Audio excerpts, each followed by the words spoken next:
Ammon Bundy, I met him at the Pahrump, Nevada Federal Detention Center a few years ago. And the reason why I drove down to Nevada is because there were 5 Idahoans that were detained because of the Bundy standoff. 2 of them were in my district. Ammon and Lisa make their home in Emmett. And you all know Scott Drexler here in Challis, if you live in Challis. And then we have Todd Engel, who was up from Boundary County up in Heather Scott's district. And then Eric Parker and Steve Stewart were down in Haley. So they were actually closer to me than Ammon was. So we had 5 Idahoans that were being detained without bail. They couldn't even see their attorneys enough to get an adequate defense. Well, they did wind up getting out, but not to have the time to work on it like most people would. And so when I first went down to meet with them, first of all, the prison was horrific. I know they might say it wasn't as bad as I thought it was, but it was the first time I'd ever set foot in a prison. It was very sad to me that the malfeasance and the corruption on the side of the federal government and why these men were locked up was just unbelievable. But it wasn't only me who felt that way. Representative Judy Boyle, where's Judy? Representative Judy Boyle. She helped me to collect 53 signatures on a letter I wrote to send to Attorney General Sessions. And I want you to know that every representative in here, except for the ones that were newly elected, signed on to that petition.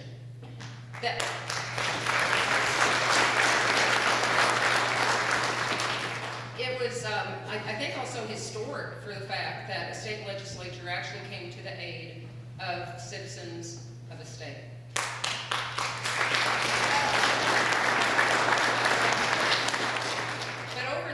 Over time, I've been down to Nevada a few times, and by a miracle, Ammon was released along with his family in this second tier the last week of November when Lisa was my guest from DAR to go down, and he was released that week.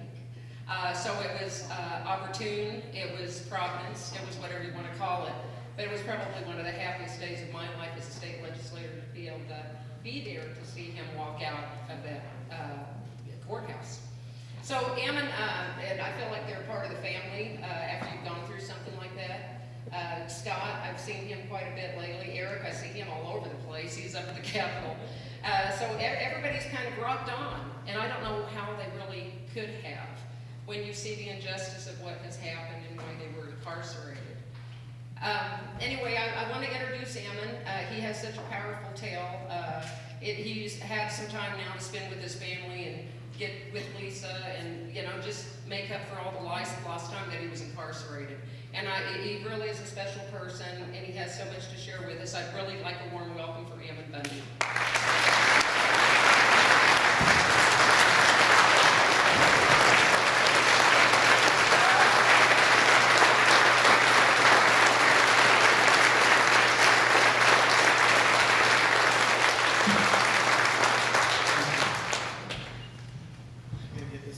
Device out of my pocket here. I am grateful to be here, and I'll try to keep this mic up to my mouth. And boy, we've received a lot of good information, wonderful information from some very wise individuals, and I hope that we can take this home. Reminds me of a story that my uncle said at church one time. He says, there's a bunch of birds and they all walk to church, and one of the birds got up and began to tell everybody how he learned how to fly and how wonderful it was to fly. And then he gets on the podium and he jumps off the podium and starts to fly, and he flies around the room. And he says, see, we can fly, we can fly. And so all the other birds start flying, and everybody flying around the church building, inside the church building, and they're just excited, and everything is wonderful. And then after church, they all walked home. And so I hope that we can do something with this information that we have here. Do something good with it, because it's our duty in it. And never, ever has there been a time that there's been a greater need to do something than now. Never. And I think that we have seen that. We've been educated today, and we need to do something with it. Now, I have to admit that when I'm asked to speak, I struggle quite a bit with knowing what to say, because I'm not a professional speaker in any way, and I have learned, especially over the last 5 years, that it is most important to listen to that Spirit of the Lord and to share and act according to it. And each of us has that blessing and that privilege to be able to receive guidance and direction from God. And if we don't understand and learn to listen to that, what a great, great disadvantage we are, individually and as a community as well. And I think, to be honest with you, that's a huge part of why we're in the situation that we're in today, where our liberties are literally threatened worldwide, and that the force of law has been turned upon the individual liberties of each and every person. And so the only way to get out of it, and the only way to find the right moves to make and the right things to do, is to listen to that Spirit that each one of us is given. And so today, I hope that I can follow that. And I have prepared some things.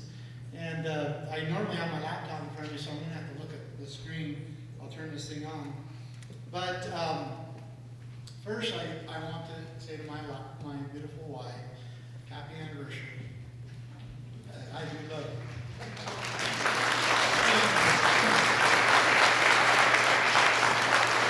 I know how much my wife suffered through, all that we went through. And not even before we went to prison, there was a lot that was forced upon us. And I know that my wife suffered tremendously, right along with me, and right along with many others that were with us. And their wives and family and friends, and many of you suffered along with that.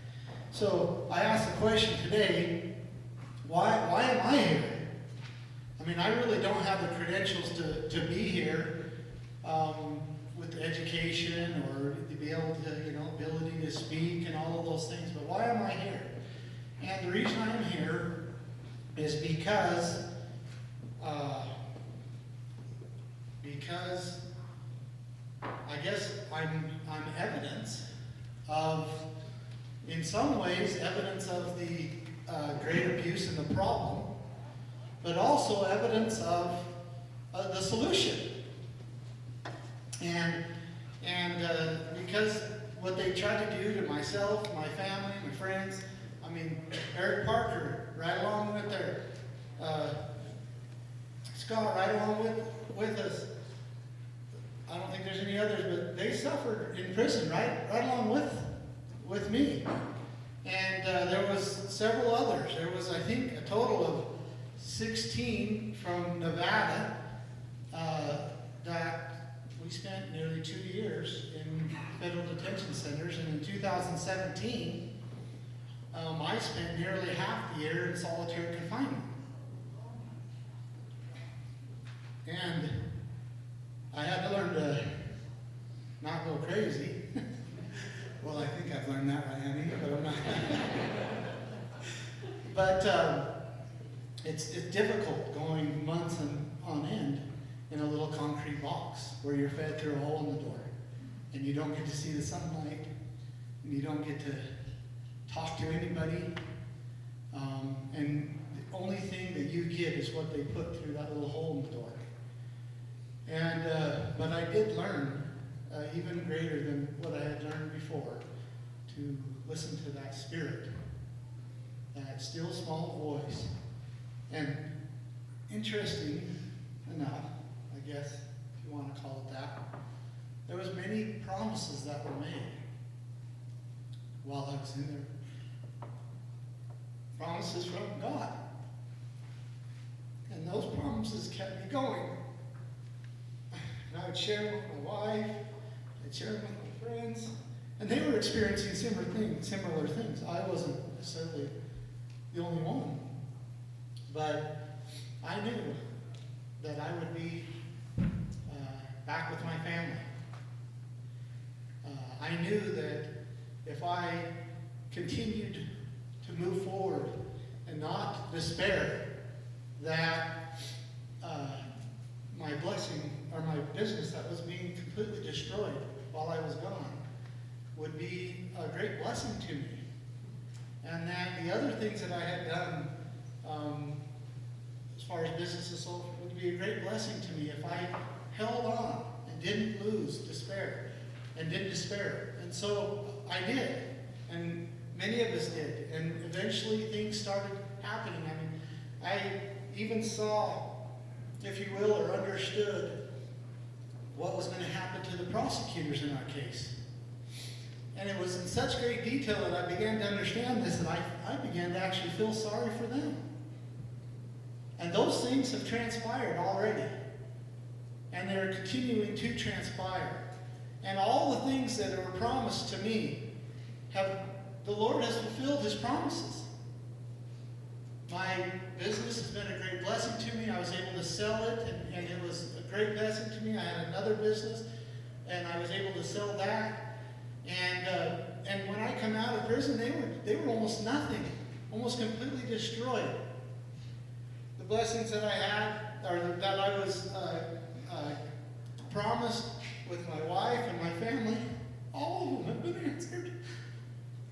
Every single one of them. And I tell you this for one reason. Because there is a God. And He does care. And He will talk to us and communicate with us. And He will guide us through this time.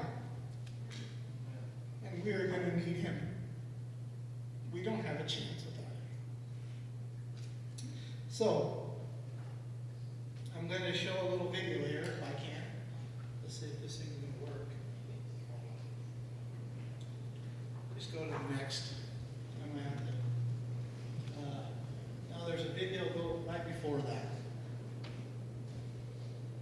Play that video. Oh. There's nothing really out here.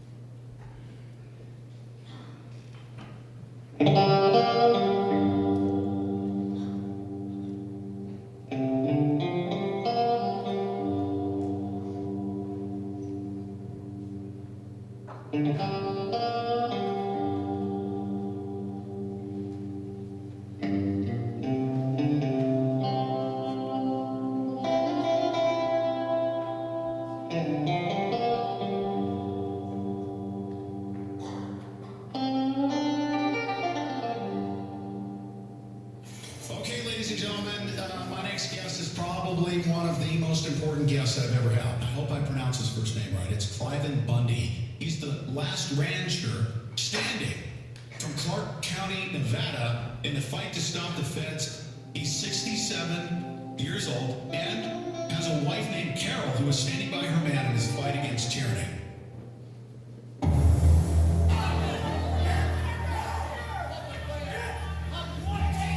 This is more than a simple story of a Western rancher standing up against an abuse of power and use of overwhelming force by the federal government. One of the major news stories making the rounds today comes from the Bundy Ranch in Nevada, where Ammon Bundy is in an intense showdown with federal agents who are now circling his property with snipers in helicopters. Immediate action by the government should be taken to call off the impending range war. So what's behind these land grabs? Are they really about protected animals like tortoises and owls? It was designed to shut down ranching and for people like the Bundys in Bunkerville. And so when I pay my grazing fees, if I owe any grazing fees, I would sure pay it to the right landlord, and that would be Clark County, Idaho.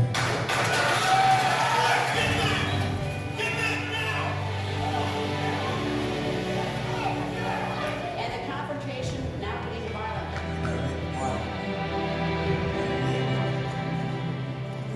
If this is what America is, we do need help.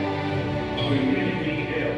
We're bringing out the latest from the Bundy Ranch, where the militia has arrived in support of Clive Bundy in his standoff against the federal government.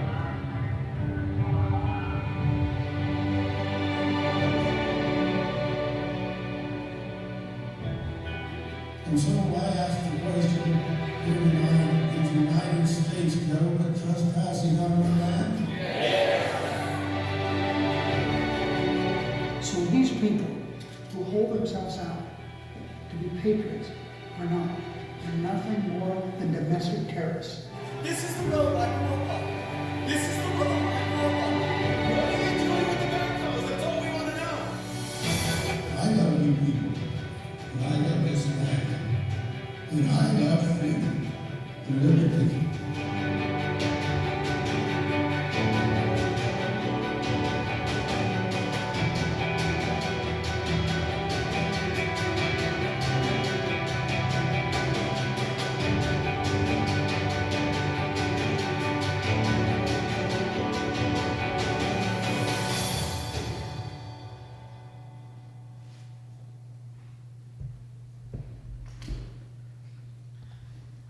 Now,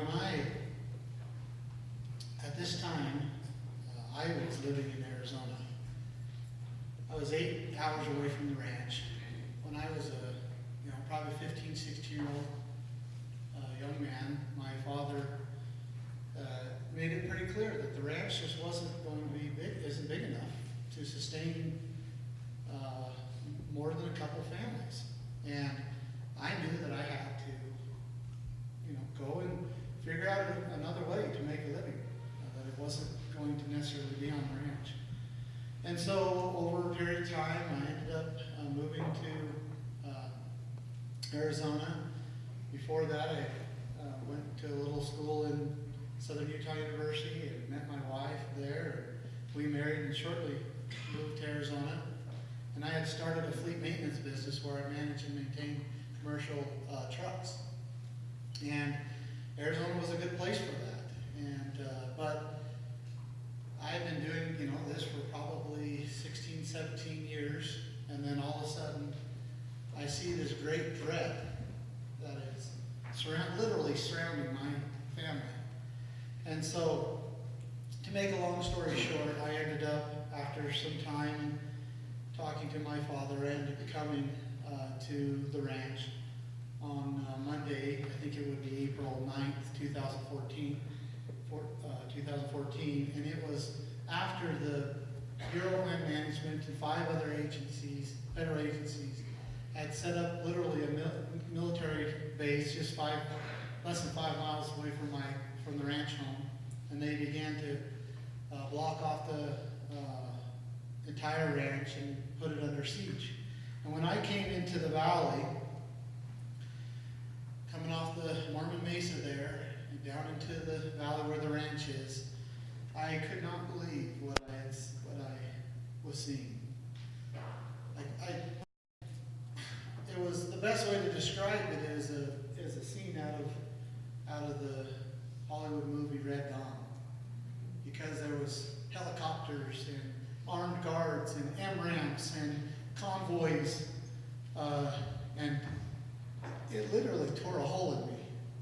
I could not believe what I was seeing. That very land that I grew up on, that I was able to, anytime I wanted, to walk up into the hills, into the mountain, to ride horses or ATVs. But now, my life was threatened if I even stepped off the paved roads. And there was proof of that. Because the entire time I came from Arizona, they had my little brother, after they beat him up, somewhere that we didn't know. For what? For stepping off the paved road. And so this is what I saw. ripped a hole in me, and that night as I set up, I had a camp trailer, and I set it up, and didn't know what was going to happen, what was going to go on. None of us did. We just knew that it was important that we stand. We knew that it was important that we do not allow these things to go unchecked. And so I was alone.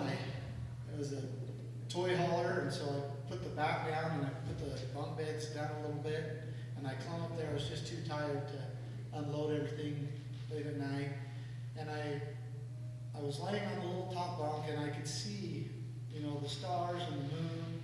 And then I could also see the lights of the guards on all the roads and everything, and some of the movement of these. And I began to pray. I didn't know what else to do. I mean, we were powerless. One family against, the most powerful government ever known in the history of man. And that's all I did. I prayed. I prayed and asked Heavenly Father to help me understand what was going on, what was happening, and what are we to do? I mean, I knew what was happening was wrong. I could feel it. Every part of me was telling me that what was happening was wrong. But I didn't know what we could even do about it. And I think it was the longest prayer I've ever made. And because it went on into the early morning. And then I began to get a little understanding. Just like all of us can. And hopefully all of us have at one time or another. And I began to get a little understanding of what was about to transpire.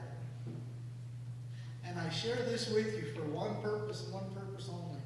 Because it's sacred to me. I wouldn't share it with just no reason. But I share it with you because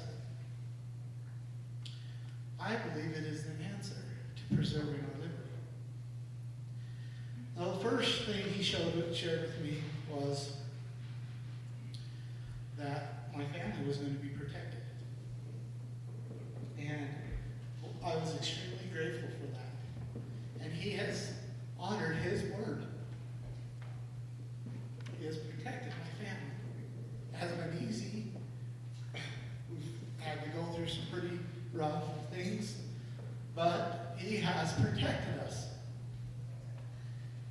The second thing was that he was going to bring a lot of people to the ranch.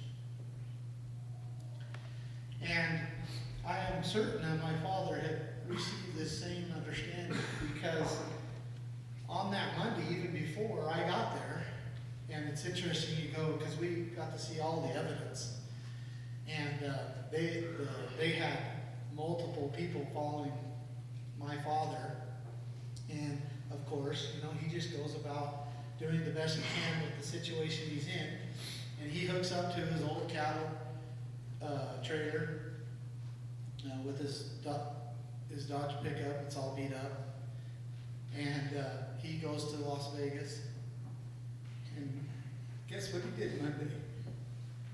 He filled his cattle trailer clear full of pallets of bottled water.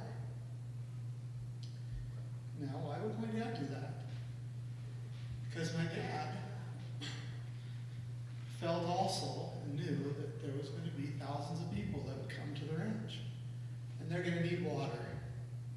And they're going to need food. And so he was trying to accommodate them and do the best he could. But that was on Monday. And I also felt that same thing. And I didn't necessarily know how it was going to happen or the significance of that. But the understanding was there. And then the third thing, and I think the most significant as far as it applies to this meeting, was that the Lord helped me understand that what was going to happen here, meeting at the ranch or at this time, was going to be a pattern that we must follow as a people in order to preserve liberty. liberty. And I have understood since, in more detail, what this pattern is. And at the time, remember, it's Monday, and I don't know if you know so much about, but like the videos of them tasing and all those things going on that you saw there, that was on Wednesday, and then it progressed clear until Saturday.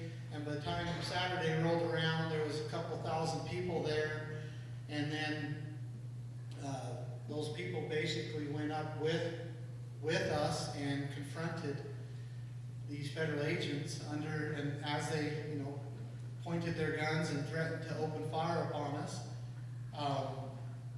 we confronted them. And there was some other things that I have to give details to in a little bit.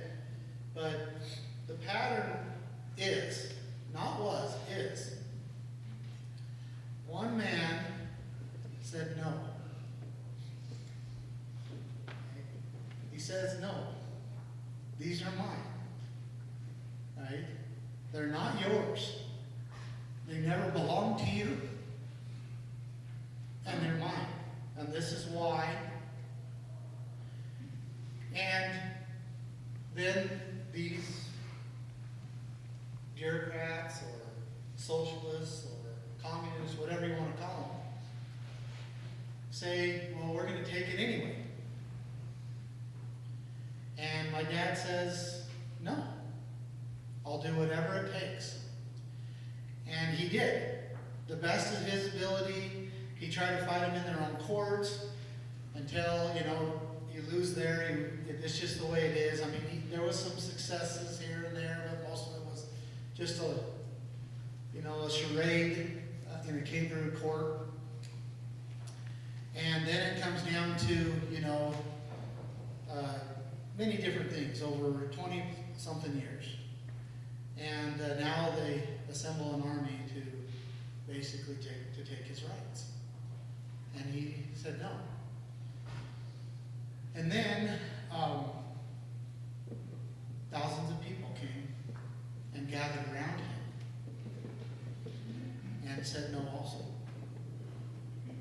And I wish I had video. I tried to download it, but I don't have very good internet here.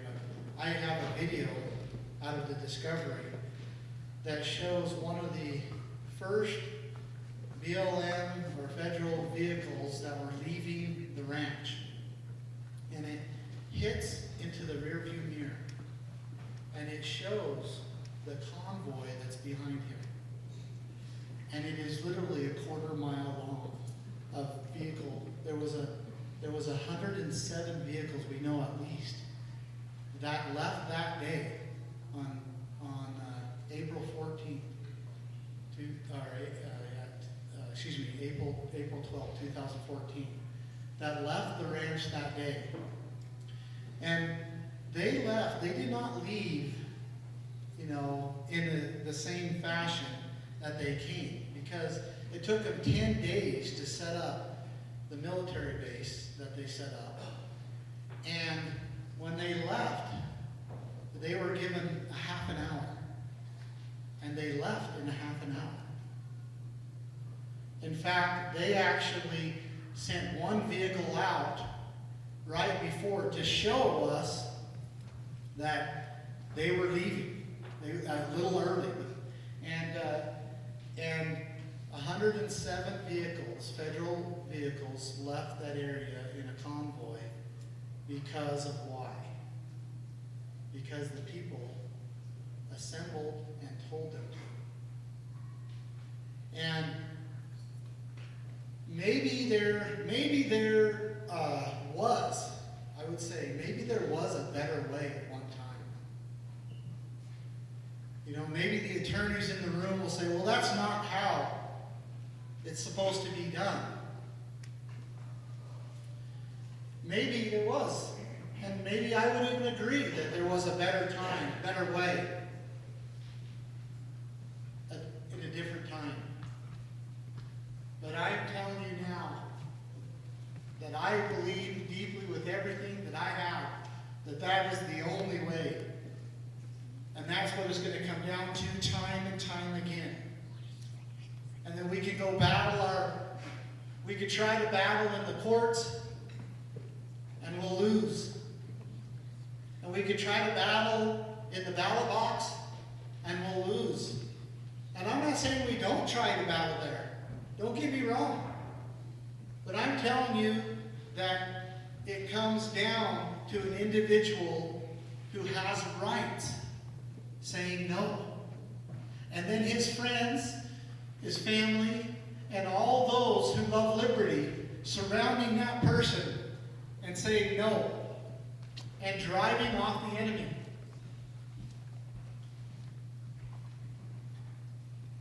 Because that's what it's come down to. That is what it has come down to. Now, I am going to, I want to go through a little exercise, hopefully not an exercise, but I want to go through some evidence to show you that what I'm saying is real. And I think we've seen a lot of it. I think we have seen a lot of it. But I want to be very specific here. So if you go to the next, and this little clicker's not working, so. Now, I want to go through our, kind of the legality, I guess, a little bit. And I hope I don't bore you too much, but just bear with me.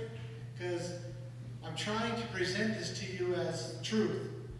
Because the Constitution, in Article 1, Clause 8, Section 17, is called the Enclave Clause. And it says basically that Congress shall have power to exercise exclusive legislation in all cases whatsoever over such districts not exceeding 10 miles square, as may, by a cession of the particular state and acceptance of Congress, become the seat of the government of the United States. Now that is the power that was given to Congress to create Washington, D.C. 10 square miles, right? Now, but it goes on, and it says, Congress shall have power to exercise like authority over all places purchased by the consent of the legislatures of the state, in which the same shall be for the erection of forts, magazines, arsenals, dockyards, and other needful buildings. So, what it is saying there is that, now remember, it says state legislatures, so it's saying that if Congress needs property or a place inside the state, there are certain rules that they have to follow, right? They can't just take it, and they can't just use it for anything. There's a process, there's rules they have to follow, and it's to protect the people, right? These rules are they have to get consent from the state legislatures to purchase the property. And then they have to purchase it from the rightful owner. And they can only use it for the purposes of forts, magazines, arsenal, I forgot something in there, dockyards, and other needful buildings.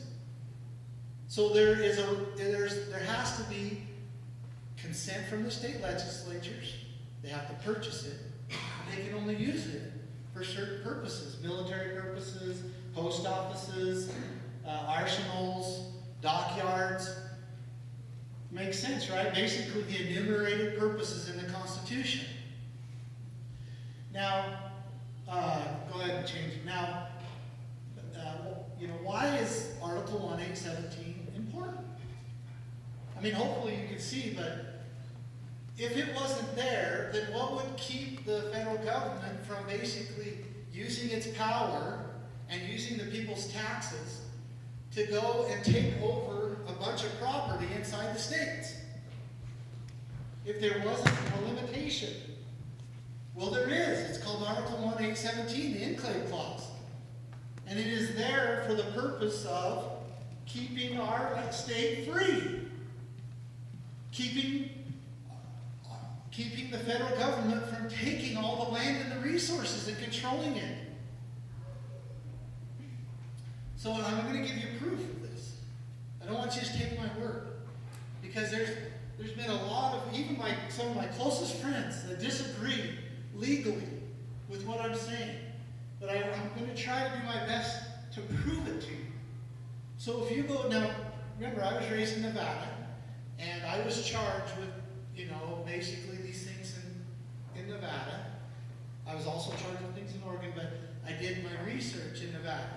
And I suspect, but I don't know, that all the states are similar, okay, in their laws. Now, I don't know this because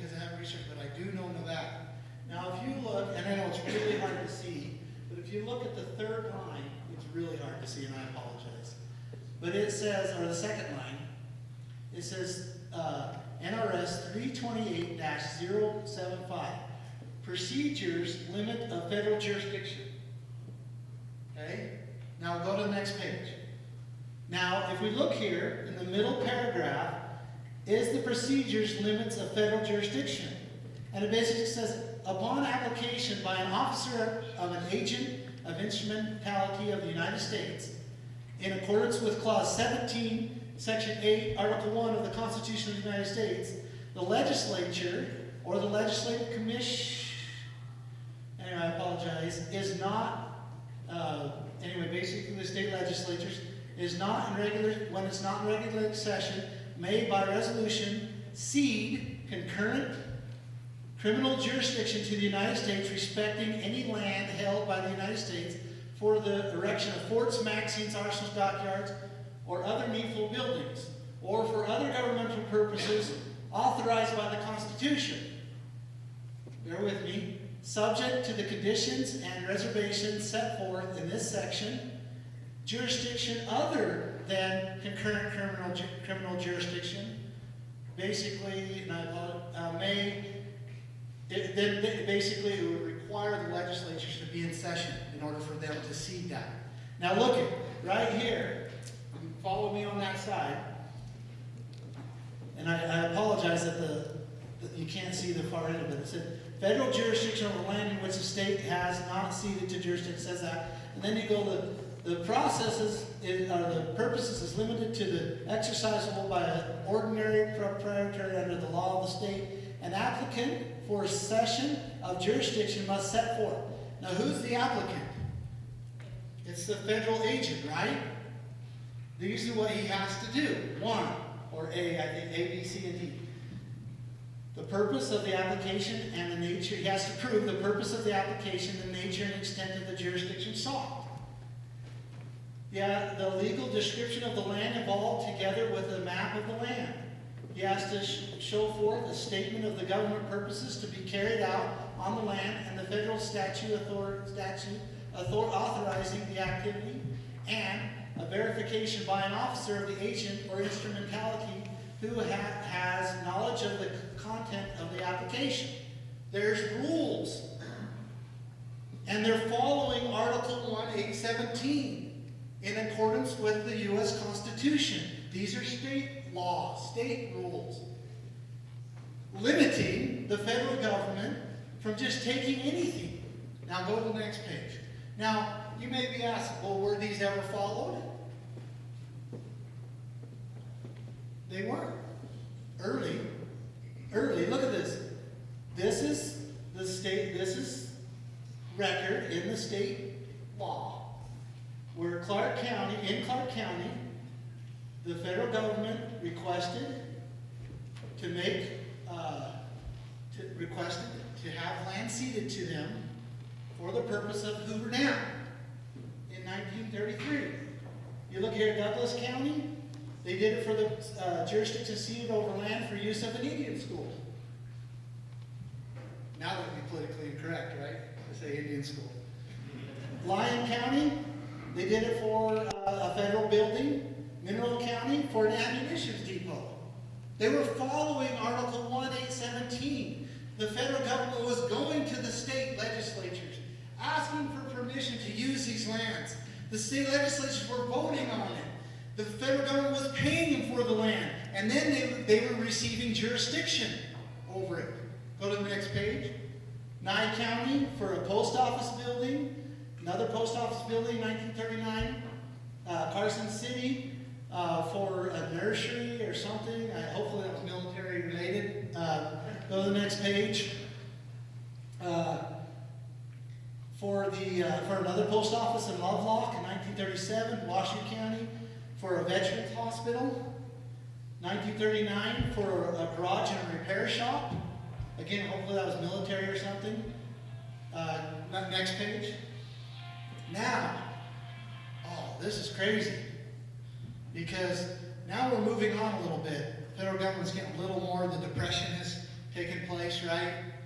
It was a liberties are becoming eroded a little bit. Well, guess what? They're still getting permission from the state, but now they're getting permission for a national monument. Right? For Lehman Cave National Monument,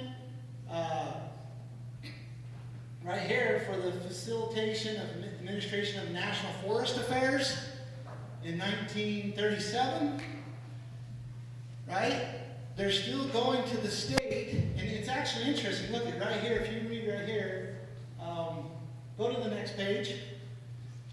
We're talking about Lehman Cave National Monument.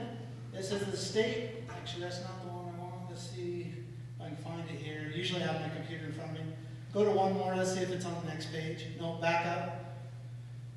Anyway, back up one. Oh, right here, that's sorry. Look at the Board of County Commissioners of White Pine County, Nevada is hereby authorized to exchange with the United States Department of Interior those certain lands situated in White Pine County. So the county had the authority from the state to cede land to the federal government. The federal government came to the county though. They had to get permission from the county. And the Board of Commissioners authorized it. And people have been saying my dad's crazy for 30 years. They didn't agree with this legal position. No, change the next page, please. So why were agents of the U.S. government going to the Nevada legislatures and the county commissioners to get permission to purchase and use land if the U.S. government already owned it?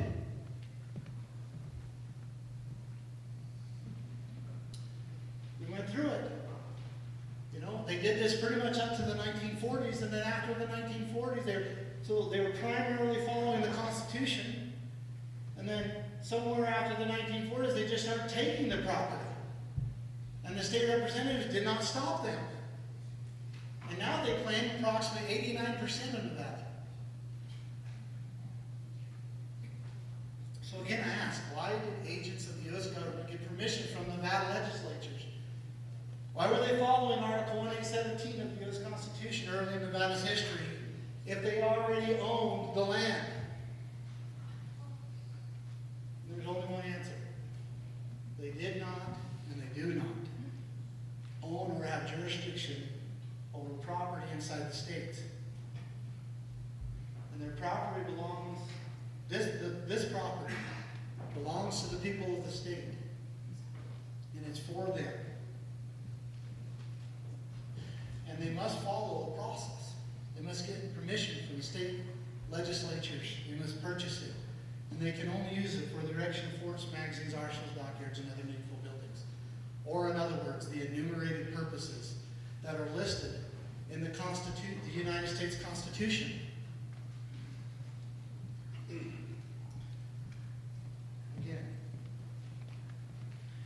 So, I ask you this question, and I've asked this question many times, but are national monuments authorized by the U.S. Constitution? Are national forests authorized by the U.S. Constitution? Are the mass amounts of land controlled by the BLM, Bureau of Land Management, authorized by the Constitution? What about national wilderness areas of critical environmental concern, or backcountry byways? And did agents of the U.S. government get permission from the state legislatures to purchase these properties? Did agents of the U.S. government pay for the properties they are controlling in the states? So how and why are we here? Why do we have this? The red is federally controlled land inside the states. Why is west of the Colorado Rockies 51% federally controlled? And east of the Colorado Rockies is 44.1%. Why? Why? Well, there's some real, some practical reason, but I'm not going to talk about those. But you can see here, if the Constitution makes it very clear, and it does, that the land inside the state belongs to the people and they have to get their permission, then why is 51% of our land and 72% of our subsurface mineral rights controlled by the federal government? And how does that affect you and I? Well, we've heard stories. I know what it feels like to be tased multiple times from a federal officer. Why this? And this? Go ahead and play that. Play this. What's the little guy? You better get your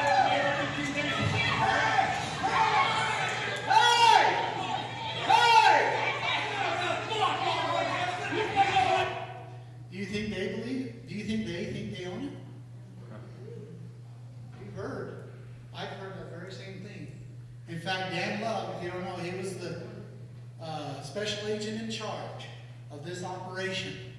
He told my brother face to face, when my brother tried to bring up basically that the county road that he was on was under the jurisdiction of the county. And what he said, he goes, well, the surface might be under the jurisdiction of the county, but everything under it belongs to us.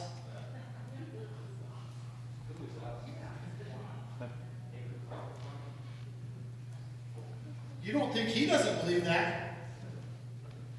He just threw my Aunt Margaret, 57 years old, just body slammed her on the ground. Why this?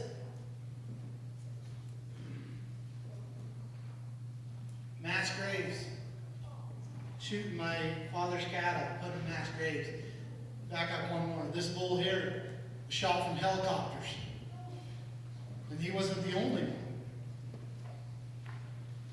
Why do we have to deal with this?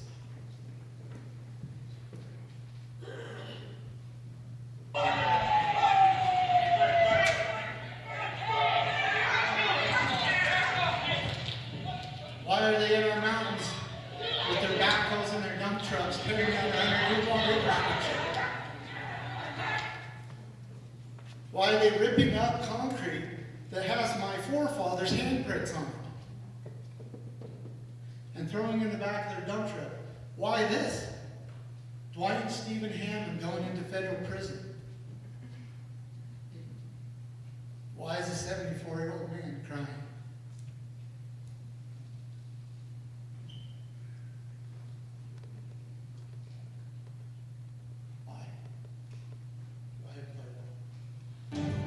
Welcome to Hannity. Tonight we're exposing how your government has gone absolutely wild. Now let me explain. Now for weeks we've been covering the story about rancher Cliven Bundy in Nevada and how armed federal agents and snipers began impounding his cattle, all because they were grazing on public land and eating public grass.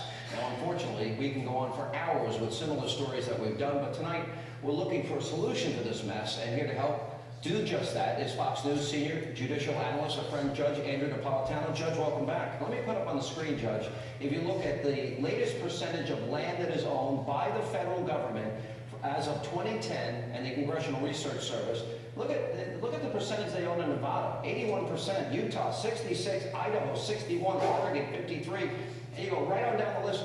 Why does the government own all of this land anyway? Sean, I'm going to make a statement that the government will consider outrageous, but almost everybody, Pete, watching us now will understand it, and I expect you'll appreciate it. The Constitution simply does not authorize the federal government to own any of this land. All of it is being held unconstitutionally, and all of it should be returned to the private property owners from which it was taken, or to the states in whose borders it exists. Well said. Judge, good to see you. Great job. Thank you. Thanks for having me, Sean.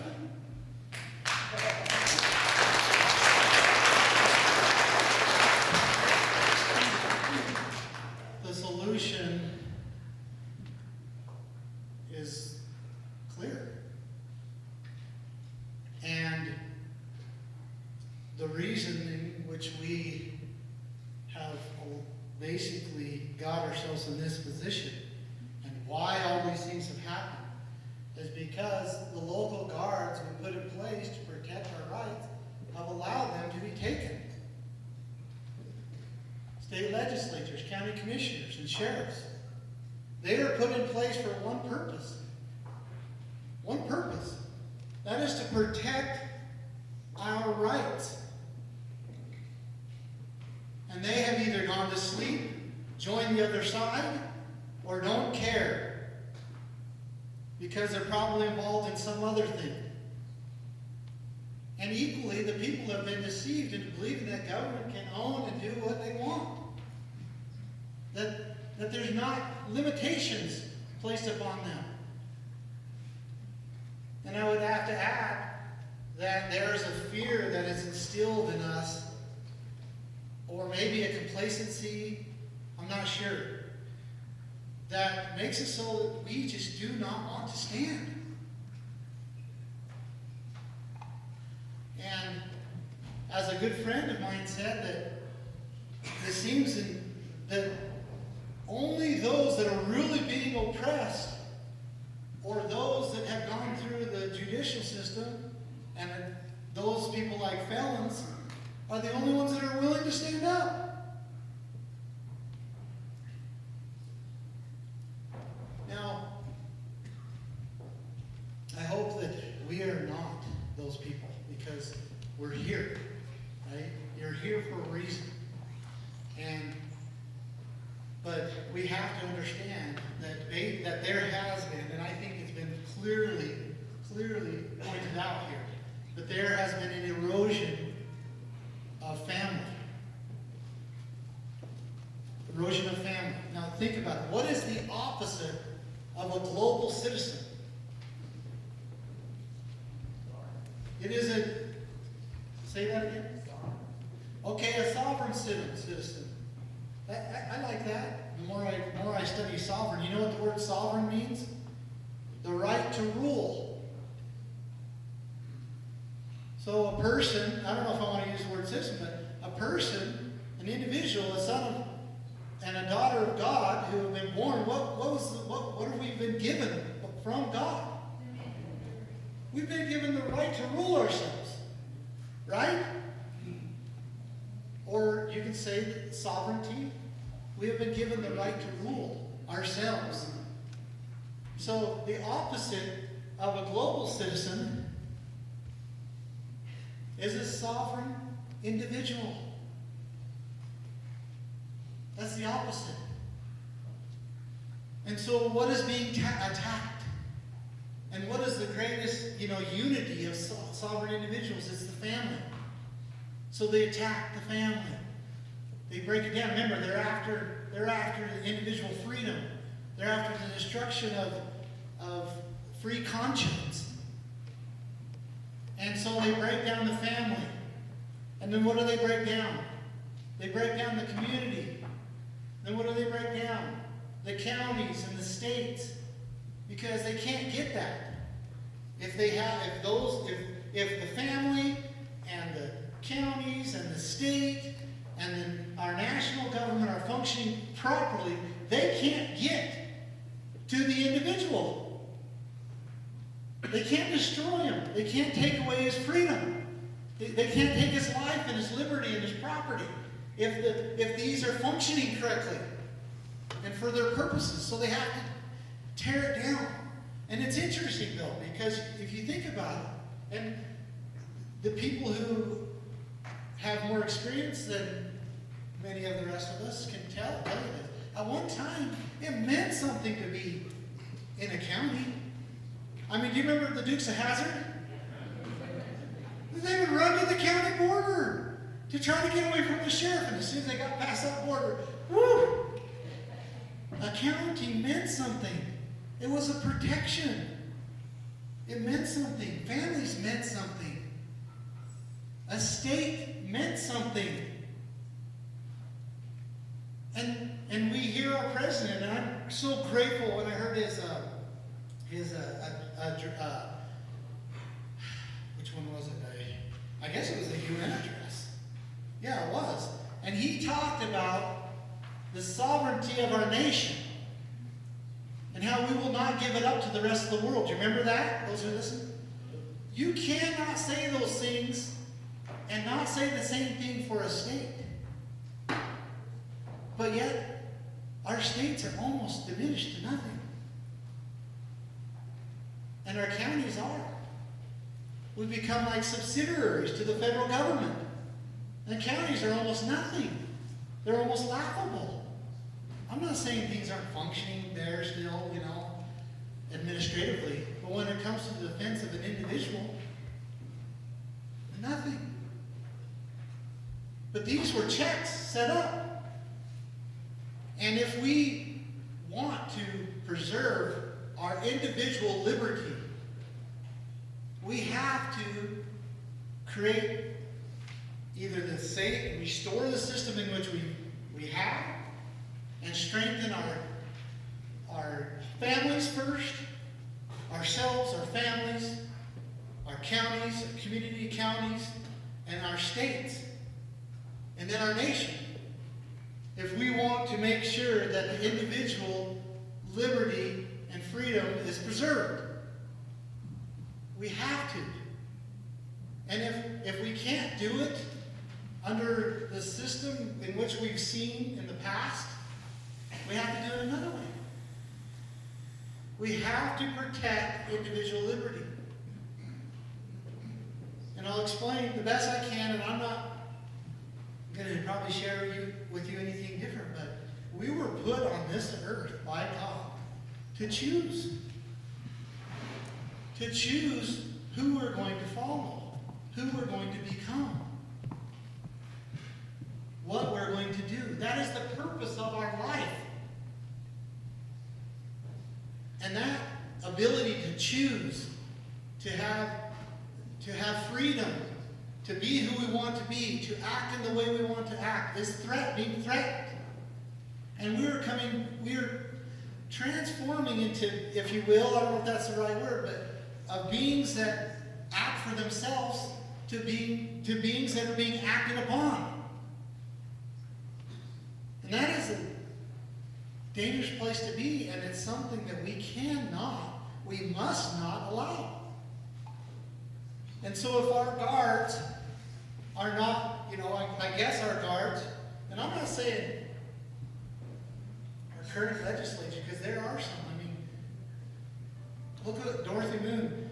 Multiple times she sat on the other side of the screen at prison, clear in Nevada, to communicate with me, to lift my spirit, and to confirm to me that she was fighting for us.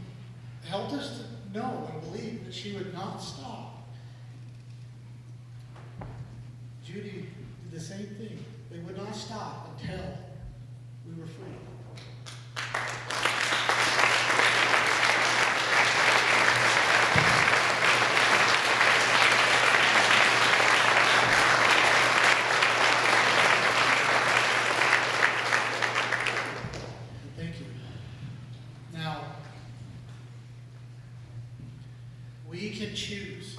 We must choose. We don't have a choice in choosing.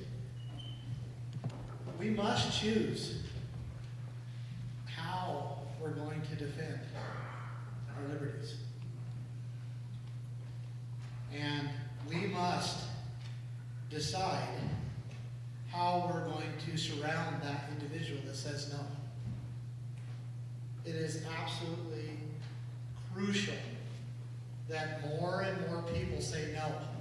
And it's absolutely crucial that people surround that person in their defense. And how much better is it if the state would do it? If the counties would do it? How much stronger and easier is it for people so that we don't have to go through years of incarceration away from our families? That's what they're for. But they're failing. I mean, there is wonderful individuals that have chosen to go into the state systems, to get elected, and to do the best they can. But they're outnumbered. And so we have to choose. We have to choose. What are we going to do? Are we going to use our current systems to defend our liberties? And if we are, we better get real serious with it, because they're in terrible shape. Terrible, terrible conditions. And if not, our liberties must be defended. And people like Eric, who got on the bridge that day, are going to have to keep getting on bridges. And my time is up. And I want to thank you for listening to me. And I hope that we will not walk away from this church building, because we have the ability to fly. And I say these things in the name of our Lord Jesus Christ. Amen.